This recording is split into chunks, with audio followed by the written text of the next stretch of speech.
ఓం శ్రీ గురుభ్యో నమః. ఆపదామపహర్తారాం దాతారాం సర్వసంపదం లోకాభిరామం శ్రీరామం భూయో భూయో నమామ్యహం. నారాయణ సమారంభం శంకరాచార్య మధ్యమం అస్మదాచార్య పర్యంతం వందే గురు పరంపరం. నేను ఇదివరలో రామకృష్ణ బోధామృతం అని దాంట్లో కొన్ని విషయాలు చెప్పున్నానండి. ఇప్పుడు దానికి కొనసాగింపుగా కొన్ని విషయాలు. ఆయన మరణం, పునర్జన్మ వాటి గురించి ఇలా చెప్పున్నారు. ఆయన ఇలా అంటారు: ఈ బద్ధజీవులు అవసాన కాలంలో కూడా సంసారపు గొడవలు గురించి మాట్లాడుతూ ఉంటారు. నరుడు తీర్థయాత్రలు చేసి ఉండుగాక, గంగా స్నానం చేసి ఉండుగాక, జపమాలికలు పూని అదే పనిగా జపం చేసి ఉండుగాక, హృదయమున రాగద్వేషములు ఉన్నంత వరకు కూడా మరణకాలమున అవి మెదలక మానవు. అంటే ఈ రాగము ద్వేషం, రాగం అంటే ఓ దాని మీద ఇష్టత ఉండడం, ద్వేషం అంటే ఇంకోళ్ళని ద్వేషించడం, అవి ఉన్నంత వరకు కూడా ఈ మరణం చనిపోయేటప్పుడు కూడా అవి మెదులుతూ ఉంటాయి మనసులో. ఆయన మళ్ళీ చెప్తున్నారు, ఆ సమయమున సంధిలో, అంటే సంధికాలం అంటే చనిపోయేటప్పుడు మరణకాలంలో అనమాట, ఆ చెరుపు మెరుపులో ఉంటాయి. ఆ టైంలో ఏవేవో మాట్లాడుతూ ఉంటారు. ఆ లౌకిక ప్రాలాపనలే సాగిస్తూ ఉంటారు, లౌకికంగా సంబంధించిన విషయాలే. ఆ పిల్లలు ఎలా ఉన్నారు, ఈ పిల్లలు ఉన్నారు, ఆ ఆస్తి ఎలా ఉంది, ఈ కార్లు ఏమయ్యా, ఆ మేడలు ఏమైంది, అది రిజిస్ట్రేషన్ అయిందా, ఇలాంటివన్నీ కూడా అంటూ ఉంటారు. ఈయన చెప్తున్నారు, ఈ ఒక పెంపుడు చిలుక తీసుకుని మనం దానికి కొన్ని విషయాలు నేర్పిస్తే, అదేవిధంగా రాధాకృష్ణుల గురించి పలకమంటే రాధాకృష్ణులు పలుకుతూ ఉంటుంది. అలాగే నామం గానం చేస్తుంది. కానీ దాని తాలూకా నైజం ఏమిటంటే, ఒక పిల్లి వచ్చి దాని మెడలు కానీ పట్టుకుని తీసుకెళ్ళిపోతూ ఉంటే అప్పుడు ఏమనిస్తుంది, అది కీచుకుమనే అరుస్తుంది కదండి, అది అలా విలపిస్తూ ఉంటుంది. అలాగే మనిషి కూడా అని చెప్తున్నారు. మనకి ఏంటంటే దైవభక్తి అనేది కానీ లేకపోతే మనకి అపరిమితమైనటువంటి బాధలు మనని చుట్టుముడతాయని చెప్తున్నారు. అదే దైవభక్తి లేకపోవడమే అన్నిటికీ కారణం అని చెప్తున్నారు ఆయన.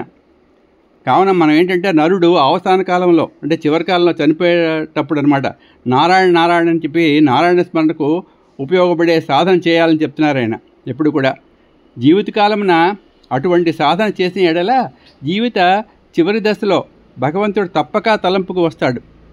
అంటే మనం అంటాం, బతికినంత కాలం భజన చేతము కానీ మరణకాలం ముందు మరతమేమో అని అంటూ ఉంటారు.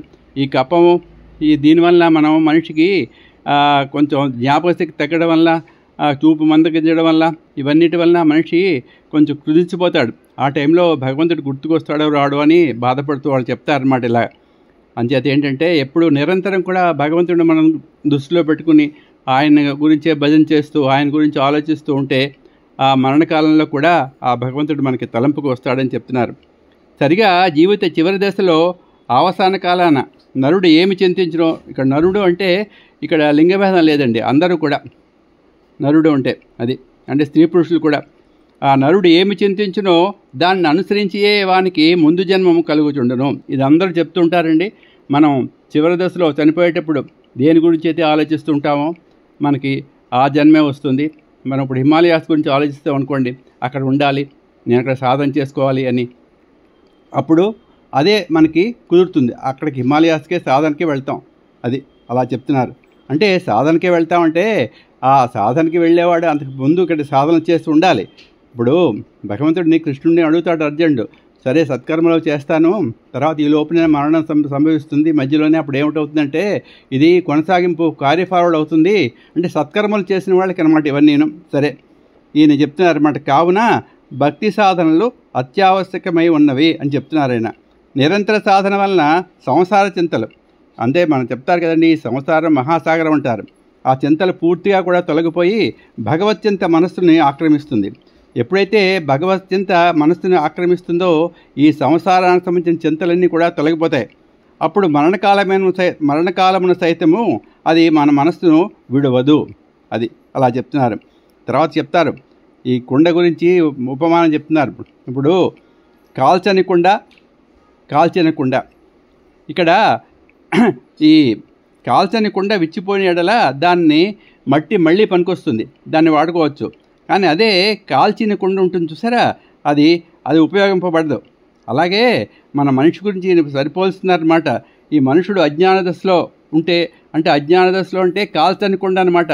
ఆ కుండ బద్దలైపోయింది అనుకోండి, కాల్చని కుండ, ఆ మట్టి ఉపయోగపడుతుంది, మళ్ళీ అంటే అక్కడ బద్దలైపోవడం అంటే మరణించడం అనమాట. కాల్చనుకుండా అది కాల్చనుకుండా ఒకవేళ బద్దలైంది అనుకోండి, అది మరి ఇక చేయడానికి ఉపయోగపడదు మళ్ళీ కుండ. అంటే ఆయన ఏంటంటారంటే ఆ కాల్చినకుండా జ్ఞానాగ్ని, కాల్చనుకుండా వాడు జ్ఞానం లేనివాడు, అంచేత వాడు మళ్ళీ తిరిగి పుడతాడు. ఆ కాల్చనుకుండా ఆ మట్టి పనికిరాదు. అంటే అలాగే ఈ జీవి మళ్ళీ పునర్జన్మెత్తడానికి మనకి భగవంతుడు మళ్ళీ మన ఇక్కడికి పంపించడు, వాడికి మోక్షం ఇస్తాడు. అక్కడ చెప్తారనమాట ఆయన. అట్లే మనుషుడు అజ్ఞాన దశలో మరణించనేని పునర్జన్మెత్తును, కానీ బ్రహ్మజ్ఞానంలో తుప్తుడై ముక్తుడై తనువు తాలించనేని మరలా జన్మించడు అని చెప్తున్నారు ఆయన. ఇక్కడ రామకృష్ణులు జీవితాన్ని కాల్చిన కుండలా ఉంటే జ్ఞాని అయితే అని, మరలా జన్మించవలసినటువంటి ఆవశ్యకత లేదు అని చెప్తున్నారు. ఒకవేళ కాల్చని కుండ అంటే అది అజ్ఞాని అనమాట. అది పగిలితే మనిషి మరణం, పగలడం అంటే తిరిగి పునర్జన్మ కలుగుతుందని చెప్పేసి ఆయన వివరణ చెప్పారండి. ఇకపోతే మళ్ళీ చెప్తున్నారు ఆయన ఇంకో ఉదాహరణ. పొలంలో వేగించిన ధాన్యపు గింజలు జల్లినచో అవి మొలకెత్తావు. ఇప్పుడు అవి మన గింజలు మొలకెత్తావు కాల్చినవి. అలాగే వేయించిన వడ్లు మాత్రమే అవి మొలకలు ఎత్తుతాయని చెప్తున్నారు. అలాగే ఆ విధంగానే నరుడు సిద్ధుడై లేక బ్రహ్మజ్ఞాని యందు తృప్తుడై మరణించనేని అతడు మరలా జన్మించవలసినటువంటి ఆగత్యం లేదు. అదేంటంటే ఆ సాధనలన్నీ చేసి అతను సిద్ధ దశ లేదంటే జ్ఞాని మహాజ్ఞాని అయ్యాడు అనుకోండి, ఆయనకి మరణం ఉండదు. మళ్ళీ అది ఈ భూమి మీద జన్మ తీసుకోవాల్సినటువంటి అగత్యం లేదు.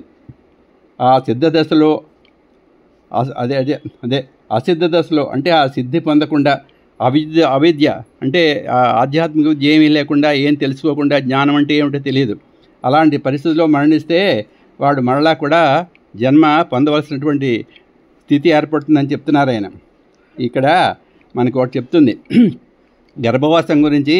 ఈ బ్రహ్మ మానస పుత్రులు 4 ఉంటారు. ఎప్పుడు కూడా వాళ్ళు బాలుర రూపంలోనే ఉంటారు. వాళ్ళు ఎవరంటే సనక, సనందన, సనాతన, సనత్కుమారులని. ఈ సనత్కుమారులనే వారికే ఆయన కుమారస్వామిగా తారకాసుర సంహారప్పుడు ఆయన జన్మిస్తారు. అంటే జన్మించడం అంటే ఆయన శివుడి తాలూకా పాలభాగం నుంచి ఒక 6 కణికలు ఉద్భవించాయని చెప్తారు. సరే, అదంతా కుమార సంభవం, తారకాసుర సంహారం తర్వాత అండి. ఇక్కడితో నేను ఆపుతానండి. శుభం భూయాత్.